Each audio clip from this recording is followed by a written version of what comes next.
Mwiriwe, ndabasuhuje aho muri hatandukanye, dukomeje kuri ya sije yacu ivuga umubiri, ubugingo, umwuka. Umubiri, ubugingo, umwuka. Ibyo ni byo bintu bigize umuntu. Turashaka kwiga umuntu ateye ate, umuntu akora ate, umuntu abayeho ate, umuntu agizwe n'iki. Ibi ngibi tuzabihuza no kwakira agakiza ndetse no gukorera Imana, kuba umukristo. Ibyo byose ntushobora kubimenya neza utamenye ngo umuntu ateye ate, umuntu ameze ate, vizavi n'uko Imana yamuremye n'uko yashatse kwaba ko mu kumurema. Ni ukuvuga ngo umuntu yaremwe mu shusho y'Imana. Turaza no kureba iyo shusho y'Imana ni iyihe. Ese umuntu yaremwe afite iyo shusho cyangwa se ishusho y'Imana bivuga iki?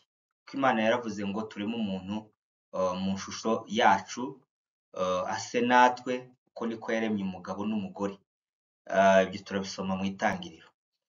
Hanyuma dufite hano iyi shusho yacu twifashisha, ariko uyu munsi turaza kureba kuri body, niyo turi bwigeho, ariko muri mind twumve ko umuntu, aha twashize you, umuntu agizwe n'ibi bintu ko ari bitatu, spirit, soul, body, byose biri hamwe nibwo bigira umuntu. Itangiriro 2 ibice 2 umurongo wa 7 haravuga ngo Uwiteka Imana irema umuntu mu mukungugu wo hasi.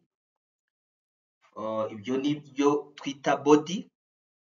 Imuhumekera mu mazuru umwuka w'ubugingo, spirit or breath of life.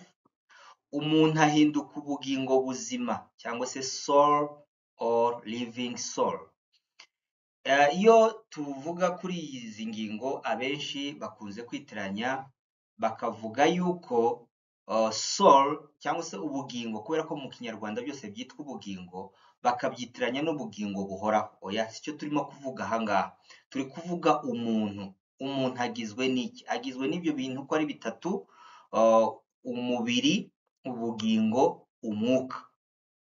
Corps, âme, esprit, cyangwa se body, soul, spirit.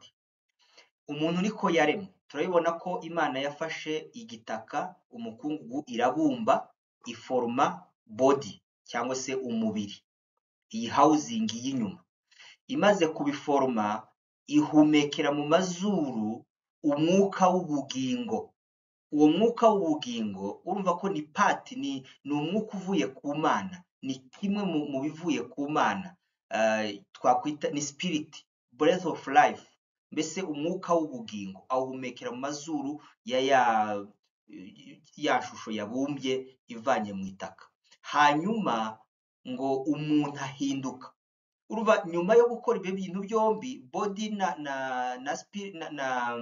na spirit bihuye, byahise biforma icyo twita living soul cyangwa se ubugingo. Umuntu ababaye ubugingo buzima, ababaye umuntu muzima, areka kuba intumbi. Ni ukuvuga ngo umwuka wonyine ntabwo aba ari umuntu, n'umubiri wonyine ntabwo aba ari umuntu. Iyo utandukanyije umubiri n'umwuka, icyo gihe tuvuga ko umuntu yapfuye. Tuvuga ko umuntu yapfuye. Ubirebe mu Bwiriza ibice 12 umurongo wa 7 harabivuga neza. Havuga yuko ubutaka busubira aho bwavuye mu mukungugu bukabora, hanyuma ngo umwuka nawo ugasubira aho wavuye. Mbese iyo bitandukanyije, umuntu areka kuba ubugingo buzima, ntaba akiri umuntu muzima, aba yapfuye. Tuvuga ko umuntu yapfuye iyo habayeho iyo separation ya spirit y'umwuka n'umubiri. Ibyo rero ko ari bitatu, umubiri n'umwuka bihuye bigaforma cyangwa se bikagira ubugingo buzima, icyo kintu kigizwe n'ibintu bitatu nicyo twita umuntu. Umuntu agizwe n'ibyo bintu ko ari bitatu. Ibyo nibyo bigize umuntu. Tugiye kwiga rero kuri iki gice cyitwa body. Iki ngiki cyabumbwe kivanywe mu butaka. iki cyabumbwe kivanywe mu butaka. Uko tuzagenda dukomeza tuzavuga no ku bugingo, tuvuge no ku mwuka, ariko murumva ko umuntu agizwe n'ibintu bibiri bifite origine zitandukanye. Kimwe cyavuye mu butaka, ni ukuvuga ngo ni icya hano ku isi, ni ubutaka bwabumbwe, ari naryo zina rya Adamu. Adamu ababisobanura bavuga ko bisobanura red. Red ni ibumba, ibumba ry'umutuku, ibumba ry'umutuku. Clay, red clay, ni ibumba ry'umutuku. Ni ukuvuga ngo muri iryo bumba Imana yabumbyemo body, yabumbye umubiri. Imaze kubumba umubiri, ihumekera mu mazuru y'uwo mubiri umwuka w'ubugingo.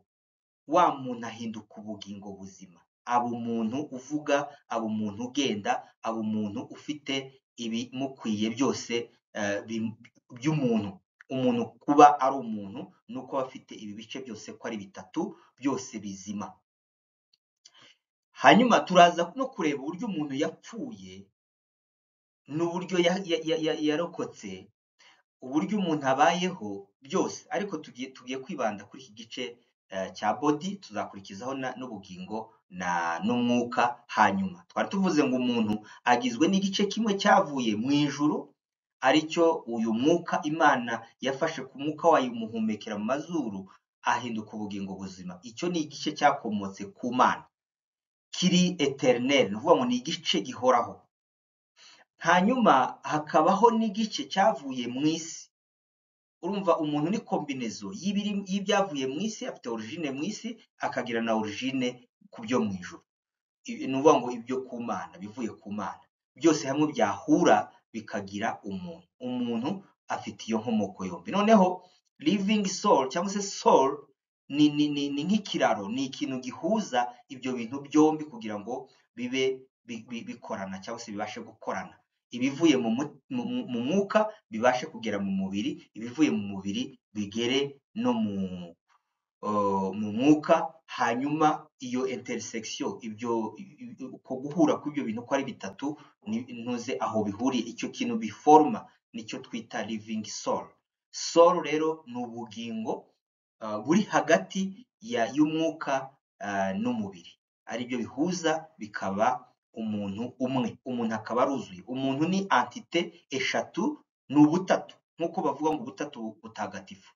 N'umuntu nawe agizwe n'ibyo bice ko ari bitatu, kandi buri gice kiba gifite fonction zacu. Reka rero dukomeze kuri parti y'umubiri. Parti y'umubiri, umubiri nk'uko mubizi, umubiri ugizwe n'ibice na 5 sense eshanu. Sense ni ibyiyumviro. Umubiri ugira ibyiyumviro. Ibyiyumviro hari gukoraho, toucher, ni ukuvuga ngo amaboko, amaguru, tactique cyangwa se umubiri ushobora gukora ku kintu, ugakora ukumva ikintu ari ukugikozeho. Hari ukumva amajwi wumvishije amatwi, ukumva urusaku, ukumva ibintu bivuga, ukabyumva bikagera mu matwi. Ya majwi anyuze mu matwi akagenda akagera ku bwonko, ukabasha kumva ikivuzwe icyo ari cyo cyangwa se urwo rusaku icyo rutanze. Hari ukureba. Turareba, ni ukuvuga ngo bitewe n'urumuri cyangwa se imiterere y'umuntu, umuntu yohereza urumuri rukamuha ishusho ikaza ikajya ku bwonko. Nubwo iza kubiga fizike iza icuramye, ariko ubwonko bukayicuramura ukabasha kumenya ishusho y'icyo ureba. Icyo ureba ukabasha kukibona. Hari indi sanse yo kwinukiriza, ukumva ibintu binuka, ukumva ngo iki kintu kiranuka, kirahumura, mbese bitewe n'impumuro yacyo. Mu mwuka ukumva umwuka uburyo uri guhumura binyuze mu mazuru. Hari ukumva uburyohe ukoresheje ururimi, ukoresheje amacandwe, ukoresheje mbese mu kanwa, ukabasha kumva ibintu biryohereye, ibibishye, ibirura, ukamenya ngo ibi birarura, ibi biraryoshye, gutyo. Ururimi ruravuga, ugasohora ijwi. Mbese umuntu agizwe n'izo sanse eshanu, ndetse ahubwo hari mu masiyansi ko bakomeza kwiga bavuga ko hari n'izindi sanse, ariko izo ngizo eshanu nizo abantu bakunze gukoresha, nizo zigize umubiri. Umubiri ugizwe n'ibyo bintu. Ariko guhera kubiga ubumenyamuntu, guhera kuri serire ukagenda ukazagera kuri organe, ukagera kuri organisme, ukagera kuri systeme, ukagera ku muntu nyirizina, ni ibintu binini. Harimo urusobe, harimo diversite y'amakuru tutajyamo muri uyu mwanya ngo dusobanure body uburyo ikora. Imagine ko n'ibiryo turya bigira uruhare mu mitekerereze, mu byo umuntu atekereza bivuye ku byo wariye. Ni ukuvuga ngo umubiri ufite uburyo ukora, ibyo turya bikagenda bikaba processed cyangwa se bikatunganywa mu gifu, bikatanga intungamubiri mu mubiri, bikagenda bikagera no ku bwonko, bikagaburira ubwonko mu buryo ubasha gutekereza neza bitewe n'imirire wariye. Ushobora kurya ibiryo ijwi rigahinduka rikaba riyongoroye rimeze neza. Ku baririmbyi barabizi, ntibapfa kurya ibiryo babonye. Rero ni ukuvuga ngo umubiri ugira ukuntu uri forme, ugira ukuntu ukora byawo, kandi umubiri Imana yarawuremye, iravuga ngo ni byiza, ni byiza, iremye ikintu cyiza. Umubiri en soi ni mwiza. Izi ngingo zacu ko ari amaboko, amaguru, umutwe, ibihimba, ni byiza cyane, ni byiza, kandi ibyo ngibyo nibyo bigaragaza ibyo tutareba by'imbere, bigaragarira ku mubiri. Umubiri ni indorerwamo, ni ikintu kigaragaza ibiri imbere, tukabasha kuba twabigiraho amakuru biturutse ku buryo turimo kureba umubiri. Dusomye mu rwandiko rw'Abakorinto, Pawulo yandikiye Abakorinto, urwandiko rwa mbere, ibice 15 umurongo wa 44, haravuga ngo ubibwa ari umubiri wa kavukire, ukazazurwa ari umubiri w'umwuka. Niba hariho umubiri wa kavukire, hariho n'umubiri w'umwuka. Ni ukuvuga ngo umuntu uburyo ateye abaho akazageraho agapfa. Bya bintu byavuye mu butaka bigasubira mu butaka, icyavuye ku Mana kigasubira ku Mana. Rero hano baravuze ngo mbese ni uburyo umubiri, iyo umuntu amaze gufata umwuka watandukanye n'umubiri, ngo umubiri wa kavukire, mbese uko umubiri waremwe wa kavukire, uko wavutse umeze,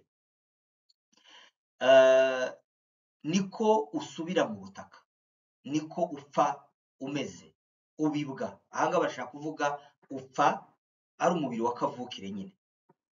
Ariko ngo ukazazurwa ari umubiri w'umwuka.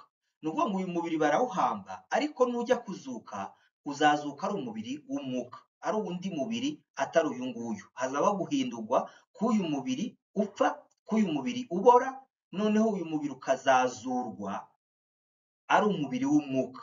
Urumva hariho umubiri wa kavukire, uyu nguyu tumaze kudekiriva, hakabaho noneho n'umubiri w'umwuka. Ibyo ngibyo tuzagenda tubireba mu gihe muri topic uko tuzagenda tuyirambura tuvuga ku bugingo no ku mwuka. Ariko murumva ko hariho imibiri y'ubwoko bubiri. Hari umubiri wa kavukire, wa wundi umuntu avukana, yavutse, buri wese yabyawe n'umugore n'umugabo, yavutse, hari umubiri avukana, uwo ni umubiri wa kavukire. Hakaba noneho n'umubiri w'umwuka umuntu azagira igihe isi izaba irangiye, igihe byose bizaba birangiye, igihe impanda izaba ivuze, igihe abapfuye bazaba bazutse, bazazukana umubiri utari umubiri wa kavukire, ahubwo ari umubiri w'umwuka. Niko iki cyanditswe kitubwiye.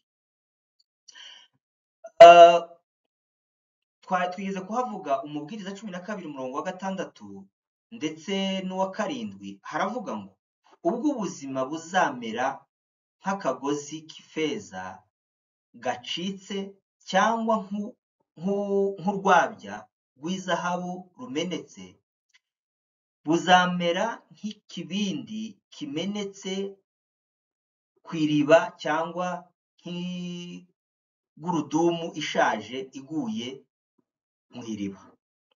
Bityo uzasubira ube umukungugu, wa mubiri wavanywe mu mukungugu nk'uko twabibonye mu Itangiriro 2:7, uzasubira mu mukungugu, kandi umwuka w'ubugingo uzasubira ku Mana yawutanze. Urumva hariho twabonye ko umuntu agizwe n'ibice bibiri, igice ndetse ni bitatu, igice c'umwuka n'igice c'umubiri n'igice gihuza ibyo byombi ko ari bibiri. Bya bindi bimaze guhura ngo byakoze ubugingo buzima, living soul. Ni ukuvuga ngo rero umuntu napfa, umwuka umaze gutandukana n'umubiri, umubiri uzasubira mu mukungugu, ubore, ube decompose, ube mineralize, iyo zigize uwo mubiri zivolatilize, zijye mu kirere, zongere zikoreshwe n'ibinyabizima, mbese umubiri uveho urangire. Uzaba uboze, ubore, widecompose, urangire, uveho. Ikindi, umwuka wo n'uwiteka uzasubira ku Mana yawutanze, uzasubirayo. Ariko noneho habeho ikindi gihe cyo gutegereza ko wa mubiri uzongera guhabwa, nako wa mwuka uzahabwa igihe kizuka, uzahabwa umubiri w'umwuka. Umubiri w'umwuka ni umubiri wo mu ijuru, ntabwo ari umubiri kavukire. Uyu mubiri kavukire uzapfa, ubore, uhinduke, mbese usubire mu mukungugu, ube itaka, wongere ukoreshwe n'ibinyabuzima, ibiti, inyamaswa n'ibindi matiere ziwugize zirangire. Umubiri udepanda ku mwuka kugira ngo ubeho, ariko umwuka ntudepanda ku mubiri kugira ngo ubeho. Ariko byose hamwe bihuriye hamwe nibyo bigize umuntu, nibyo bigize ikinyabuzima. Uvuga ngo umuntu atandukanye n'izindi nyamaswa, aho usanga zo zifite ame n'umubiri, ariko umuntu we afite ame, akagira n'umubiri, akagira n'umwuka, esprit. Umwuka tuvuga hano ntabwo ari oxygene, nabyo tubisobanure neza. Umwuka turi kuvuga ahangaha si oxygene. Ubugingo turimo kuvuga nabwo ntabwo ari ubugingo buhoraho, ntabwo ari eternal life, ntabwo ari la vie éternelle. Ni ubugingo buba mu maraso y'umuntu. Dukomeje kuri iki gice cy'Abakorinto, urwandiko rwa mbere rw'Abakorinto, ibice 15:38, ubwo dusubiye inyuma ko handi twasomye hari 44, haravuga ngo ariko Imana igaha umubiri nk'uko yawukageneye, kandi akabuto kose igaha umubiri wako ukwako. Kubiga iby'ubuhinzi, buriya buri rugemwe cyangwa se buri gihingwa kigira imbuto, n'umuntu nawe nuko agira imbuto, kandi ngo buri kabuto Imana yagiye igaha umubiri wako, mbese Imana yakageneye umubiri wako. Niyo mpamvu usanga abantu bafite imibiri itandukanye, hari abazungu, hari abirabura, hari abarebare, hari abagufi. Ni ukuvuga ngo imibiri iratandukanye, buri kabuto Imana yakageneye umubiri wako, akabuto kose igaha umubiri wako ukwako, kari unique. Buri muntu afite sinyali, afite ikimutandukanya na mugenzi we, niyo baba ari impanga, ariko bafite ikibatandukanya. Buriya n'ibinyabuzima, ku bantu biga wenda ibintu byo gufotora, buriya sinyale cyangwa se sinye ya buri kintu nicyo kitandukanya n'ikindi. Ni ukuvuga ngo buri kimwe kiba kiri unique, kugira ngo kibashe gutandukanywa n'ikindi, kibashe kugira ishusho yacyo. Niko n'umuntu ameze, afite unique ADN cyangwa se niba ariko umuntu yabyita, ni akaremangingo kihariye ke. Ni ukuvuga ngo umubiri we urihariye, ntabwo umuntu ahuye n'undi, umuntu aratandukanye n'undi. Dukomeje mu gitabo cya Yobu, ibice 19:26, uravuga ngo uyu mubiri wanjye numara kubora, nubwo nzaba ntakiwufite, nzareba Imana. uyu mubiri wanjye numara kubora cyangwa se uru ruhu nirumara kubora, nzareba Imana nubwo nzaba ntagifite uyu mubiri, ariko wenda nzaba mfite wa mubiri wo mu ijuru. Nzayireba ubwanjye imbona nkubone, nzayirebesha amaso yanjye bwite atari ay'undi. Ni ukuvuga ngo umuntu tuzabireba nitugera mu gice cya spirit, turi kuvuga kuri spirit na body cyangwa se icyo twakwita heart. Hari icyo twita amaso y'umutima areba ibyo amaso y'umubiri atabasha kubona, amatwi y'umutima yumva ibyo ay'umubiri adashobora kumva. Ibyo tuzabireba mu masomo yacu ari imbere. Ariko uyu mwanditsi yarimo akareba uburyo azamera namara kuva mu mubiri, kuko umubiri wari umurembeje, umubiri umumereye nabi, umubiri arwaye. Murabizi Yobu yari yararwaye, umubiri warashize, ariko aravuga n'ibyiringiro byinshi. Aravuga ngo uyu mubiri wanjye numara kubora, uyu mubiri wanjye nusubira mu mukungugu, uyu mubiri wanjye numara kuvaho, nzareba Imana. Urumva ibyo byiringiro, nzareba Imana. Urumva rero amaso avuga kurebesha Imana ni amaso azaba afite atagifite uyu mubiri. Nubwo nzaba ntakiwufite, nzareba Imana. Azarebesha iki kandi amaso y'umubiri yavuyeho? Ni ukuvuga ngo hari andi maso ari inyuma y'aya ngaya tuzi, y'aya tureba. Nzayireba ubwanjye imbona nkubone. Ni ukuvuga ngo amaso ayo ngayo arimo kuvuga ni amaso ushobora kurebesha Imana imbona nkubone, kuko Yesu yaravuze ngo ntawigeze kubona Imana, ntawayibonye n'umwe, ntawayibonye, kuko uyibonye wapfa. Ntitubasha kuyirebesha amaso y'umubiri, ariko amaso y'umwuka yo arayireba. Nzareba Imana imbona nkubone, nzayirebesha amaso yanjye bwite, amaso yanjye bwite atari ay'undi. Ntabwo ari amaso bazamutiza, naye ni amaso ye bwite, azareba Imana. Umubiri ni ingingo za Kristo. Umubiri ni urugingo rwa Kristo.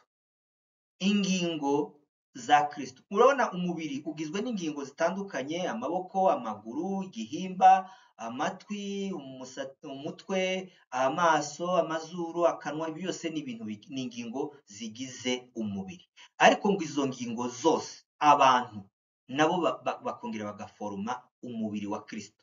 Umubiri wa Kristo ni ihuriro cyangwa se ni ensemble y'imibiri yacu. Mbese ntimuzi yuko imibiri yanyu ari ingingo z'umubiri wa Kristo? Niko Pawulo yandikiye Abakorinto, ibice 6:15, urwandiko rwa mbere rw'Abakorinto.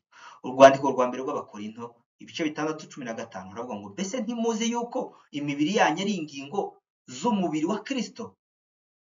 None se nafata ingingo z'umubiri wa Kristo nkazihindura iz'indaya? Ntibikabeho. Ni ukuvuga rero hano aragaragaza ko imibiri yacu ari ingingo za Kristo, kandi ko atagomba, nta nubwo byanakunda, nta nubwo byaba ari nabyo, ufashe ingingo umaze kumenya neza ko ingingo zawe ari ingingo za Kristo, ntiwafata ingingo za Kristo ngo ujye kuzigira ingingo za maraya, cyangwa se ngo uzijyane mu busambanyi.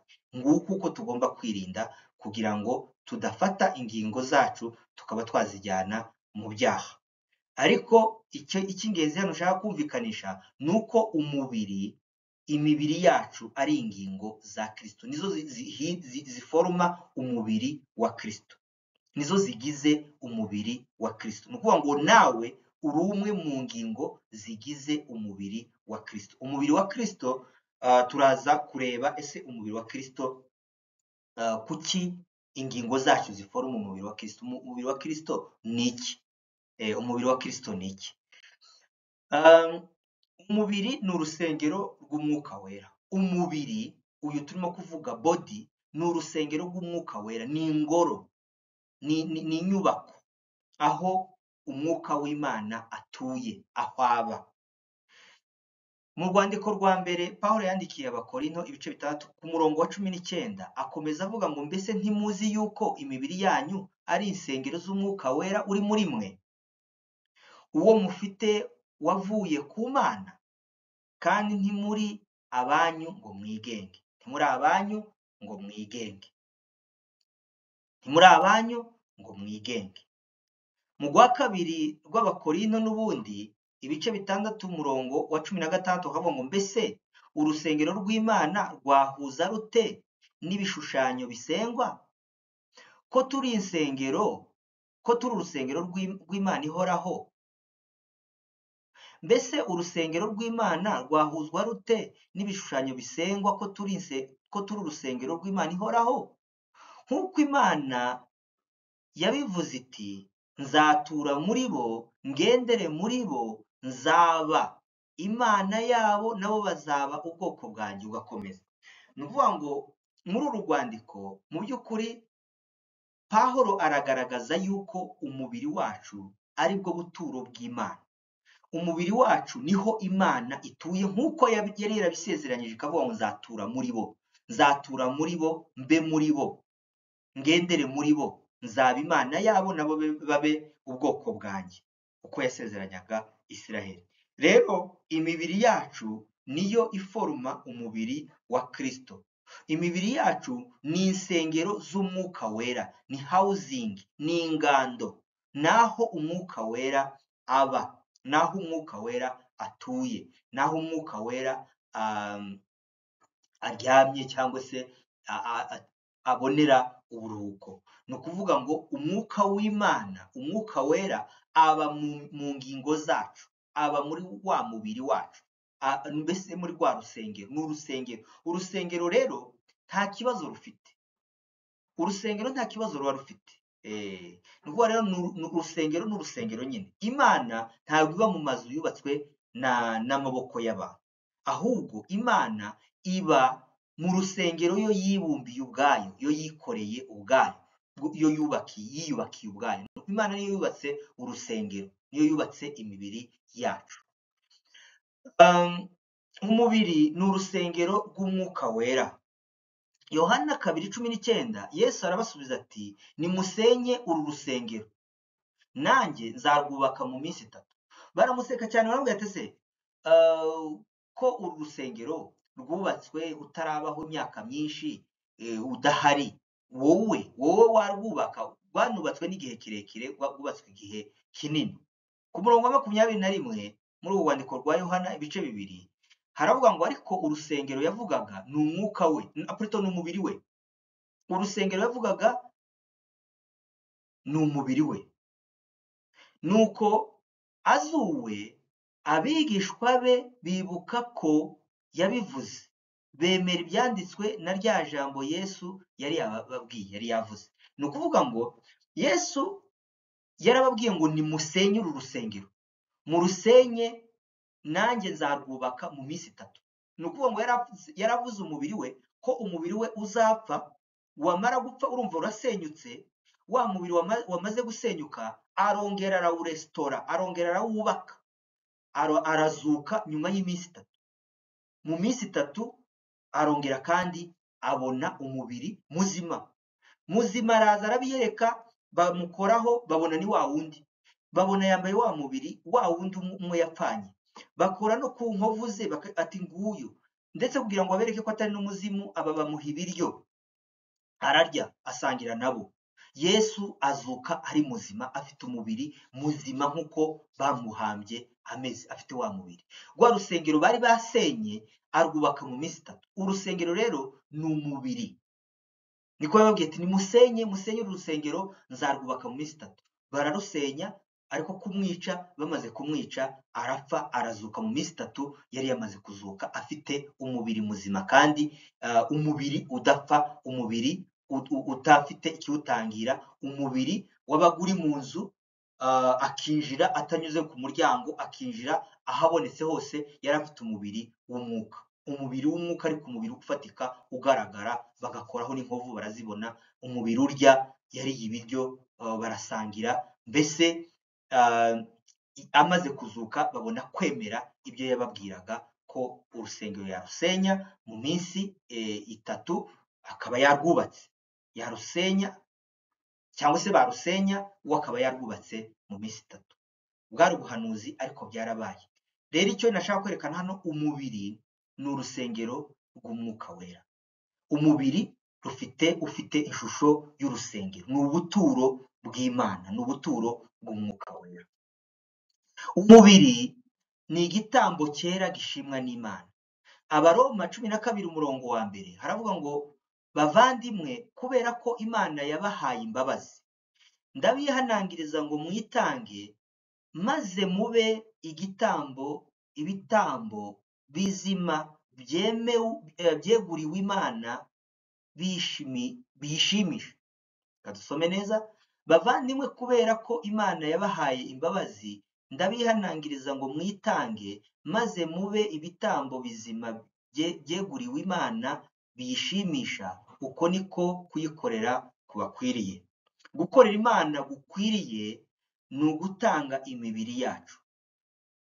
Bene data, ndabinginga kubw'imbabazi z'Imana ngo mutange imibiri yanyu ibi bitambo bizima byera bishimwa n'Imana. Ibitambo bizima byera bishimwa n'Imana. Umubiri ni igitambo kizima ushobora guha Imana, ushobora kwegurira Imana, kandi ni nabyo ishaka, ngo niko kuyikorera kwacu kuyikwiriye. Gufata imibiri yacu tukayegurira Imana, uko niko kuyikorera kwacu gukwiriye, niko Imana ishaka ko tuyikorera. Ariko urumva ko ni igitambo cyera duha Imana, Imana ikacyishimira. Kwegurira Imana ingingo zacu dukwiye kuzegurira Imana, tukaziha Imana. Abaroma 6 umurongo wa 12, nuko rero ibyaha ntibikaganze mu mibiri yanyu izapfa. Nuko rero ibyaha ntibikaganze imibiri yanyu izapfa, ngo bitume mukurikiza ibyo irarikira. Imibiri irararikira, ariko kugira ngo mudakurikiza ibyo irarikira, mukwiriye kutareka imibiri yanyu ngo iganzwe n'ibyaha, kubera ko iyi mibiri izapfa. Ntimwimike rero ibyaha mu mibiri yanyu izapfa. Ingingo z'imibiri yanyu ntimukazigabize ibyaha ngo zibe ibikoresho by'ubugome, ahubwo mwiyegurire Imana, kubera ko mwavuye ikuzimu mukaba bazima. Muyegurire n'ingingo zanyu ngo zibe ibikoresho byayo zikora ibiyitunganiye. Muyegurire ingingo zanyu ngo zibe ibikoresho byayo zikora ibiyitunganiye. Ingingo zacu twe kuzegurira ibyaha, ahubwo tuzegurire Imana. Ahubwo mwiyegurire Imana, kubera ko mwavuye ikuzimu mukaba muri bazima. Twarazutse, tumaze kumenya Imana, twarapfuye turazuka, tuzukana na Kristo. Twavuye ikuzimu, ubu turi bazima. Uko rero twavuye ikuzimu tukaba bazima, twavuye mu mwijima tukaba turi mu muco, ariko natwe tugendera mu muco. Ariko n'ingingo zacu tuziha Imana kuba ibikoresho byayo bizima biyitunganiye. Ntitwimike ibyaha mu mibiri yacu izapfa, kugira ngo bitume nuko rero ibyaha ntibikaganze imibiri yanyu izapfa, ngo itume mukurikiza ibyo irarikira. Ingingo z'imibiri yanyu ntimukazigabize ibyaha ngo zibe ibikoresho by'ubugome, instruments zo gukora ibibi. Dukwiriye kuzigira instruments zo gukora ibitunganiye Imana. Imibiri yacu ni instrument, ni gitari, ni igikoresho tugomba gukoresha ibizima, tugomba gukoresha ibitunganye, tugomba gukoresha ibyo Imana yishimira. Imibiri yacu yapfuye ku byaha. Abakolosayi 3 umurongo wa 5 aravuga ngo nuko rero nimwice imigirire yanyu ifitanye isano n'iby'isi. Ahangaha turi gukoresha Bibiliya ijambo ry'Imana, ariko hari imirongo turi kugenda dukoresha Bibiliya, ijambo ry'Imana, ahandi tugakoresha Bibiliya yera, ariko byose bisobanura kimwe. Turareba tukareba ibivugitse neza byumvikana, tukabasha kubisobanura. Nuko rero ni mwice imigirire yanyu ifitanye isano n'iby'isi, nk'ubusambanyi no gukora ibiteye isoni n'irari n'ibyifuzo bibi n'umururumba uhwanye no gusenga ibigirwamana. Ibyo ni byo bitera Imana kurakarira batayumvira. Namwe ubwanyu mwagenzaga mutyo kera mukigengwa n'ibyo bibi. Petero wa mbere ibice 2:24 aravuga ngo ubwe yikoreye ibyaha byacu mu mubiri we abibambanwa ku giti, kugira ngo dupfe ku byaha duhereko tubeho ku gukiranuka. Dupfe ku byaha duhereko tubeho ku gukiranuka. Ni ukuvuga ngo Yesu apfa ubwiwe mu mubiri we, yari yikoreye ibyaha byacu mu mubiri we, abibambanwa ku giti. Bamubamba ku giti, bamubamba, buriya yari abambanywe n'ibyaha byacu, yari abyikoreye. Ubwe yikoreye ibyaha byacu, arabibamba, noneho dupfa ku byaha. Hari indi rivuga ngo mwebwe abapfuye ku byaha mwakongera kubiramiramo gute? Mwakongera kubigenderamo gute ko mwapfuye ku byaha? Ni ukuvuga ngo Yesu yafashe ibyaha byacu arabibambanwa ku giti mu mubiri we. Umubiri we urapfa, umubiri we barawukubita, imibyimba ye niyo adukirisha, niyo yadukijije. Muri izo nguma, muri kwa gukubitwa, niho twaronkeye agakiza. Twapfuye rero ku byaha, ariko twiyumva muri twe ko twapfuye kuri iyo migirire y'iby'isi, ifitanye isano n'iby'isi, ubusambanyi, gukora ibiteye isoni, irari n'ibindi bibi byose, ibyifuzo bibi, umururumba uhwanye no gusenga ibishushanyo. Mbese dufite ibindi twiringiye bitari Imana nzima. Ibyo ngibyo ngo nibyo bitera Imana kurakarira abatayumvira. Abatayumvira rero bari bameze gutyo, ngo namwe ubwanyu mwagenzaga mutyo kera mukigengwa n'ibyo bibi. Ni ukuvuga ngo hari igihe cyabayeho umuntu atarakizwa, akigengwa na kamere mbi, akigengwa n'ibyaha, akigengwa n'amategeko y'ibyaha, ahubwo haza irindi tegeko ry'umwuka w'ubugingo rimuvana mu bubata bw'ibyaha rikamushyira mu bubata bwa Kristo. Niko mwari mumeze kera mukigengwa n'ibibi. None ubu ngubu ntimukigengwa nabyo, ahubwo musigaye mugengwa na Kristo. Ntimuriho ku bwanyu, ahubwo muriho ku bwa Kristo. Si mwe muriho, ahubwo ni Kristo uriho muri mwebwe. Niyo mpamvu mugomba kuyoborwa nawe, mukayoborwa n'umwuka wera, nibwo mutazakora ibyo imibiri yanyu irarikira. Imibiri yanyu irararikira, ariko kugira ngo mudakora ibyo irarikira, nuko mugomba kwegurira Imana iyo mibiri, nuko mugomba guha Imana iyo mibiri, nuko mugomba gutanga iyo mibiri ikaba ibitambo bishimisha, nuko mugomba kumva ko mwapfuye ku byaha mukaba muriho kubwo gukiranuka. Imana ibagire neza. Kadukomeze. Bibiliya twereka yuko tugomba gutegeka imibiri yacu. Yakobo ibice 3:2 avuga ngo kuko twese ducumura muri byinshi, umuntu wese udacumura mu byo avuga aba ari umuntu utunganye rwose. Umuntu udacumura mu byo avuga aba ari umuntu utunganye rwose, yabasha no gutegeka umubiri we wose. Ibyo rero byo duhamagariwe, tugomba gutegeka umubiri wacu. Umubiri wacu ntugomba kudutegeka, ahubwo tugomba kuwutegeka, tugafata ingingo zacu tukazikoresha iby'Imana ishima, kuko imibiri yacu irera imbere y'Imana. Imibiri yacu iratunganye imbere y'Imana. Imibiri yacu ni ingoro, ni ubuturo bw'Imana ihoraho. Imibiri yacu ni ibitambo byera bishimwa n'Imana. Tugomba rero kuyitegeka no kuyijyana mu murongo ukwiye Imana yifuza ko tuyoboramo imibiri yacu. Imibiri yacu izacungurwa. Gucungurwa kw'imibiri yacu, imibiri yacu izacungurwa. Uyu munsi ntabwo iracungurwa, ariko itegereje kuzacungurwa ryari?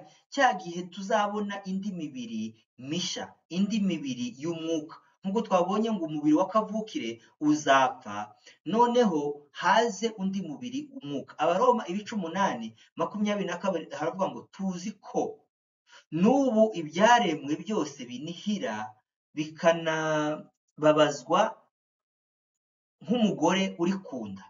Si ibyo byonyine, natwe dufite mwuka ho umusogongero, turanihira mu mutima dutegereje kugirwa abana b'Imana no gukizwa kw'imibiri yacu.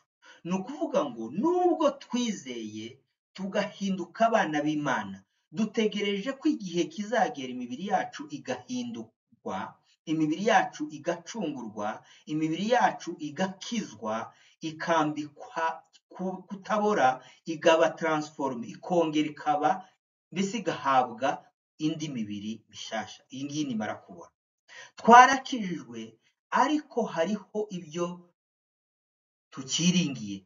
Ibyo tukiringiye ni ibihe? Ibyo tukiringiye ni uko guhindurwa kw'imibiri yacu. Iwacu ni mu ijuru, niho dutegereje ko umukiza wacu azava, aje guhindura iyi mibiri yacu icishwa bugufi, akayihindura gushushanywa n'ubwiza bwe, gushushanywa n'umubiri w'ubwiza bwe. Ni ukuvuga ngo Yesu niyerekanwa tuzasa nawe, uko azerekanwa tumeze natwe niko tuzaba turi. Kandi Bibiliya ikatubwira ngo uko ari mu ijuru niko natwe turi mu isi. Ariko ibyo ntibirerekanwa. Igihe bizerekanwa, uko azerekanwa ameze niko natwe tuzaba tumeze. Ibyo byiringiro turabifite. Twarakijijwe, ariko turacyafite ibyo byiringiro by'uko hari igihe kizagera tugakanguka, bazaba barasinziriye, bazaba bariho bagahindurwa, bakajya gusanganira umwami mu kirere. Dufite indi mibiri tuzambikwa. Ngiye kwa data, mu rugo rwa data hariho amazu menshi, yaba atahari mba mbabwiye. Mwizere Imana nanjye munyizere, niko Yesu yasize avuze. Rero abapfuye bazazuka, abasinziriye bumva bazongera bumve, bazuke bahabwe imibiri misha. Iyo ubonye ikintu uba utakiringira kuzakibona. Ninde wavuga ko yiringiye kubona ikintu kandi amaze kugishikira? Ni ukuvuga rero ubu ngubu nta muntu n'umwe ushobora kuvuga ngo deja yamaze guhabwa umubiri w'umwuka. Oya, icyo ni ikintu dutegereje.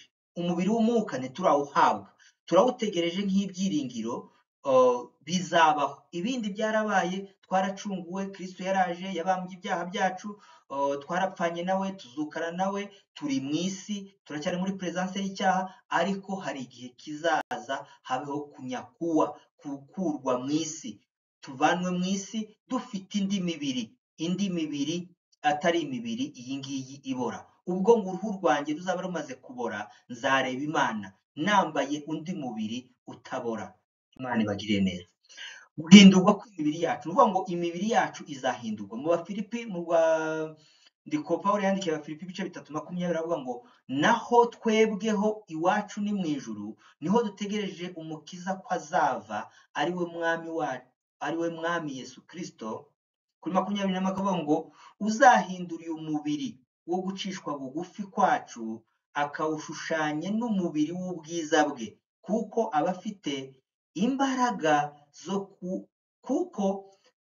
afite imbaraga zo kumubashisha kwigandurira byose. Afite imbaraga zo kumubashisha kwigandurira byose. Ni ukuvuga ngo Yesu azaza ahindure iyi mibiri yacu ipfa, iyi mibiri yo gucishwa bugufi, ayishushanye n'umubiri w'ubwiza bwe.